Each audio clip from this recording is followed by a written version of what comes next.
In this video, I'll be going over salary negotiations. So the winning strategies, according to research, is collaborating and competing negotiation styles when it comes to salary negotiations. So recall we learned about 5 of them. And so the other 3 that usually end up with dissatisfied folks is compromising, accommodating, and avoiding. You either end up with nothing or you end up with less than you were hoping for, or you just feel left out. So if you're going to go for salary negotiations, use collaborating or competing negotiation styles. Note that if you don't have a competing job offer, negotiate with caution because it can turn the employer off and they can change their mind and revoke their offer. So in my experience, when I graduated from college, I was applying to lots of different places and I was able to leverage multiple job offers to negotiate salary amongst the companies. For the most part, only 2 of the 3 companies I negotiated with were willing to have that conversation. And it's not just about salary, there are multiple things that you can negotiate. So keep that in mind. Now, before we get into the money piece, I do want to highlight that you should negotiate for your happiness and satisfaction. You'll want to ask about job responsibilities and work process. So some questions you can ask include like, how would you be spending your day? Like you in the role that you're applying for. That'll give you a sense of the kind of work that's being done. If it's fast paced, if it's slow, how many people would be working for you. That's if you're in more in a management role, or perhaps you are taking on a lead role. And so that's helpful to know as well. And then who would your superiors be? So who do you report into? Where do you have a direct line to particular functions or even dotted line? So it's helpful to understand who you're engaging with. Now, towards the end of an interview, when they ask you what questions you might have, one good question that can help with salary negotiations and your happiness, as well as give you a chance to change any concerns that the interviewer might have, is to ask them if they have any concerns about your qualifications and skills. But by having them be open and transparent of, hey, maybe they're concerned you've got too much experience or not enough experience with a particular aspect of the job, or you haven't done something before, that gives you a chance to counter and explain how you have done that before or your capability to learn that. So it gives you a chance to address those concerns. It can also lead to perhaps changes in the job description. So for instance, if they say, like, we're concerned you might be overqualified, then you can say, well, that's great. That means I have a lot to offer and contribute. I'm willing to take on more responsibilities that reflect my skill set. And then that also then gives you um, evidence or support to then also ask for more money too. But again, we'll get to that in a moment. Um, you can also ask about the organization's political environment. That will also let you know if this is a good fit for you and your job satisfaction. One interview I was at, I asked about the culture and how groups work together. And the company said, we're like a think tank. That sounded good at the time, but I realized what that meant is all they did was sit around and argue a lot and took forever to make decisions. So try to read in between the lines when they are describing their political environment to you, because no amount of money is going to make you happy if the work environment is toxic. And then you can also ask what happened to your predecessor. So this will let you know, maybe that's a brand new role that they created. So there's a lot of opportunity there, or perhaps someone left because of some issues. And so that'll give you some clues into your potential fit and happiness in the org or in that role. When we think about long-term, so it's helpful to think that this job you're applying for is really intended to set you up for the next job or that long-term position that you're aiming for. So look for positions that will build up that expertise to get to that job that you really want. That way you don't feel like that initial job that you're applying for has to be the end all be all, right? You're looking long-term and you're looking for a good mix and opportunity for building your skill set. For instance, in some companies, and our guest speaker had mentioned, is development programs where people get to rotate between positions. So you can ask if the company offers a rotation program, lets you cross-train in different groups. So find opportunities that will enhance your skill set, because then you can also negotiate for more as it reflects the jobs that you're taking on, the duties that you're doing. You can also negotiate for tools that you need to grow and thrive, resources, training, tuition reimbursement, a good support staff if you're in more like a lead role, and a title that can set you up for a future career goal. So one time at a company I was at, they wanted me to take on new work, but they could not give me a raise at that time. So instead I asked for, well, can you give me the title first then? So one, it's reflective on my documents, it's in my signature block. I can use it when I'm talking to customers and stakeholders to build that credibility with them. And then the next time my performance eval came around, I said, okay, now it's time to negotiate my salary to match the title, because I'm doing the work of that title. I've got the support and respect of my colleagues with this title. I now need to be compensated for that. So we can get pretty creative on some of these other pieces. Just don't let that unpaid title sit too long, or you do want to address it at the next opportunity.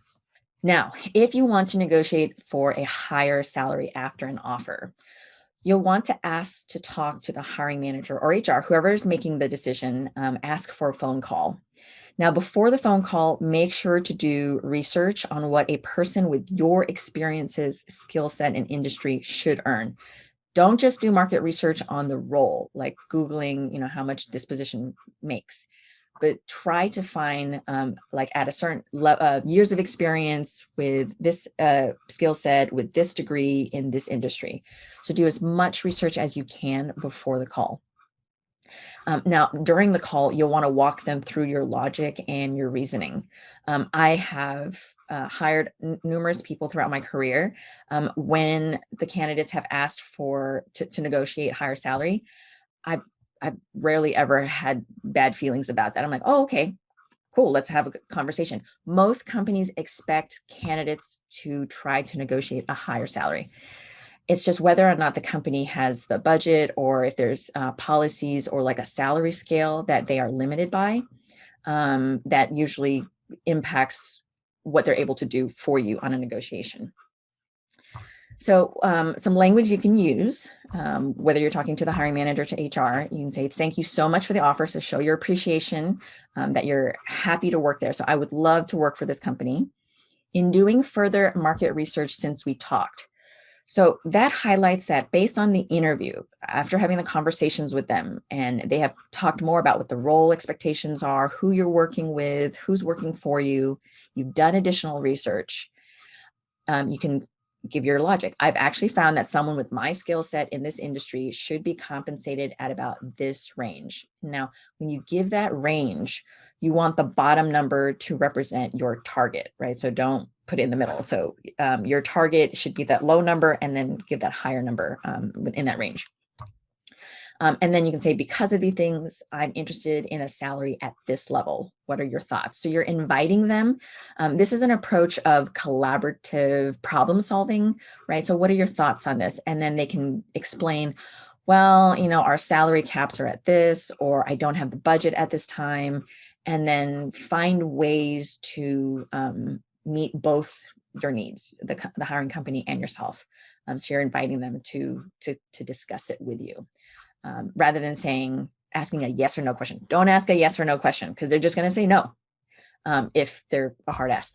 Rather, you want them to think about it and give feedback and explain why or why not that they can give you a higher salary. Because when they explain, you can then start to brainstorm around what they're explaining, nitpick, break down, trade off, do further negotiations in other components or aspects, like the list I provided earlier on negotiating for your happy. If an interviewer, so this is before they even offer you a job, if they ask you to name your desired salary, don't give them a number. So earlier I said give a range. That's only after they've made the offer. Now, if in the interview process they ask for the salary, don't give a number because you're just going to be negotiating against yourself.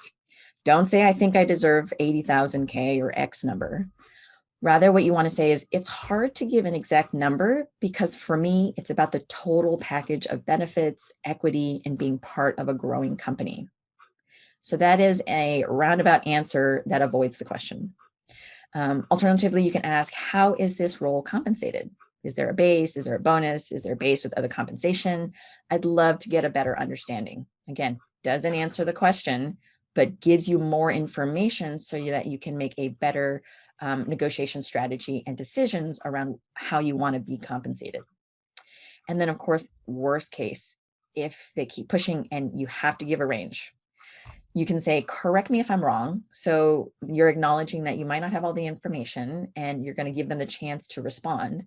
But I've heard that people in this role typically earn between 80K and 90K. Again, this creates an anchor. You're not making a demand. You're inviting them to have a conversation about this range.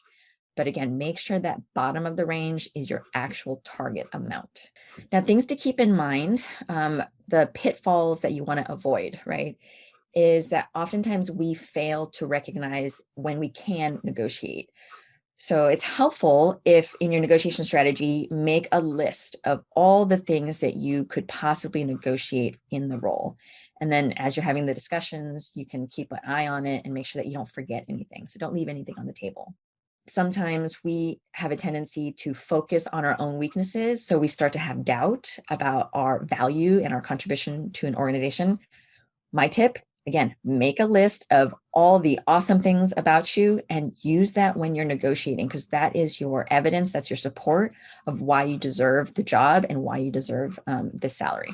Sometimes we make concessions in our head, right? Before we even get into negotiations with the other side, we start to doubt and say, you know what, maybe I don't deserve that 80K. Maybe I should just start at 75. Don't do that. That stems from self-doubt about our value. And again, it fails to recognize all the things that we've been doing, our results, our contributions. You're now giving back what the organization believes we deserve. So the organization already likes you, has something in mind to offer you. And if you start to undercut or negotiate against yourself before they can offer it, then you're giving them the chance to like take stuff off the table. So just be aware. So how to position yourself to effectively self-advocate. Again, make that list, gather information about yourself. One, that's a great, confidence booster of like, this is all the wonderful things about me. But it's also that support of when you're asking for the salary increase or a higher salary. This is your defense. This is your evidence to say, I deserve X. Be ready to explain the value that you bring and examine your vulnerabilities. So it's okay to recognize like, yeah, I might have some gaps in my skill set, in my experience, but here are the other ways I compensate for it, right? So sure, maybe I don't have as much experience in this one job duty, but I can compensate for that because I've got lots of experience in this other area, or I'm very good at this. And so that's going to help me bridge that gap or close that gap. Now, so let's say you have negotiated the salary and they say, you know what, they come back, our cap is at this, I don't have room in the budget, and that title, that salary is not an option. Now, if they say it's the salary cap is tied to the title, you can ask, okay, can you give me a higher title? And then that puts me in that next salary category, salary class. You can ask. They might say, no, we're hiring for this, and that's what we're looking at. And so what you can then ask is for a signing bonus. And so signing bonuses are the most common form of bonus program. And like in research, it's found that 76% of organizations offer signing bonuses.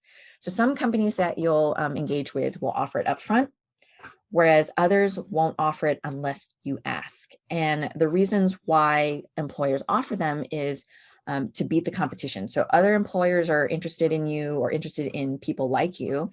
And so by doing this, they're incentivizing you to stay away from their competitors. It might be to skirt that internal salary equity practice. So I mentioned that limit. So if they say, oh, there's that limit, I can't go over it, that's where the signing bonus can address that gap. And then another reason is to compensate you for foregone income. So maybe you are losing a bonus or other benefits by leaving your current employer, or maybe you're moving for the job. When I left one organization for another, that the first organization had paid my tuition or a part of my tuition with the promise that I had to stay there for a year, but I ended up leaving less than a year. And so I asked the next company, hey, if you want me to come on now, I need you to give me a signing bonus so that I can pay back my current employer for leaving early before that 1 year to pay back the tuition. The tuition I owed to that company was $5,000, but for the signing company, the new employer, I asked for 10. To not only cover that $5K, but also give me a little something. So keep that in mind if you're jumping companies too. If you're losing something in your current, you can also ask for a signing bonus from your new to offset that. Okay, so let's do some language.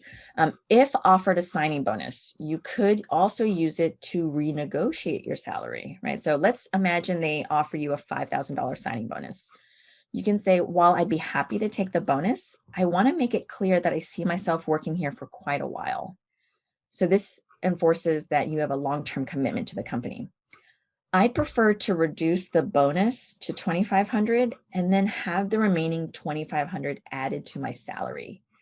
I believe this demonstrates my long-term commitment to the organization. Again, this assumes that moving that little piece is still within the salary limits, but by putting that in your salary, you'll have you'll make more money year over year because your salary is now at a higher level. Technical positions, signing bonuses are usually $5,000 or less. And then like for management type positions, executives, directors, it's like 10,000 and more, like between 10 and 50K. So yeah, just some baseline numbers to be aware of. And then to wrap up, going back to the interview, right? When asked at the end of an interview, what are some questions that you might have, take that opportunity to highlight yourself, what you value, but also to get some information which will then help you with salary negotiations. So this first one, what would you hope I would accomplish in the first 90 days of this position? So this question lets the employer know that you're goal-oriented and results-driven. And it also shows that you're a team player. And then also by hearing what they expect of you, you can use that for the salary negotiation piece. The second question is, what challenges is your department or company currently facing that this role will assist with? This lets the employer know that you're unafraid of challenges and that you're helpful. And when they explain some of those challenges, in that moment, you could try saying, oh, that's great. Here, this is where my skill set, this is where my experience comes in and would be able to help with those challenges. And then also, again, if you get to salary negotiations later on, you can point back to what they described as, this is something I'm going to work on, contribute to that the group is faced in terms of a challenge. And so that's why my salary is, should be this. Third question, what are some qualities that describe the most successful employees in your work group? So this shows the employer your desire to succeed. It also lets you know what qualities the company values, and then you can compare it to your own values, right? So we did a value exercise before. Last question, what positions or people would I have the opportunity to collaborate with in this position? So again, that's very similar to that, the questions earlier about who you're working with at different levels. But this just shows your collaborative spirit, that you're team oriented. And again, this lets you know the complexity of who you're engaging with and at what levels. So when you're talking about it in salary negotiations, you can highlight that, I have to be working with a lot of people. This is based on my skill set, communication skills, managing different stakeholders. And so, yeah. So hopefully this was helpful. If you've got any questions, feel free to chat with me anytime, email, after class, during class. But yeah, good luck.